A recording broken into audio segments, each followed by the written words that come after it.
Hello viewers, আসসালামু আলাইকুম। সবাই কেমন আছেন? আশা করি সকলে ভালো আছেন। আপনারা যারা iPhone ইউজার আছেন, iPhone ইউজাররা কিন্তু অনেক সময় আপনারা অনেক সেটিং জানেন না। তো আমি এই সেটিং এ আপনাদেরকে দেখাবো ব্যাটারি হেলথ কিভাবে চেক করবে এবং তার সাথে আরো অন্যান্য কিছু সেটিং আছে সেগুলো দেখাবো। তার জন্য আপনারা চলে যাবেন সেটিং অপশনে।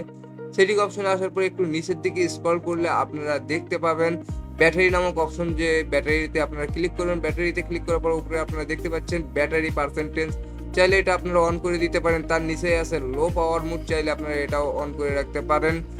তার নিচেই দেখতে পাচ্ছেন হাই ব্রাইটনেস। তো আপনারা হাই ব্রাইটনেস এ ক্লিক করার পর এখান থেকে ডিসপ্লের লাইট কম বেশি করতে পারবেন, নাইট শিফটে কাজ করতে পারবেন, অটো লক করতে পারবেন। আপনারা কয় মিনিট দিয়ে রাখবেন সেটাও এখান থেকে দিতে পারবেন। তাছাড়াও আপনারা নিচের দিকে দেখেন text size, bold text, then display zoom in zoom out করতে পারবেন, জুম আউট করতে পারবেন, স্ট্যান্ডার্ড করতে রাখতে পারবেন। তারপর আপনারা ব্যাগে যায় চলে যাবেন।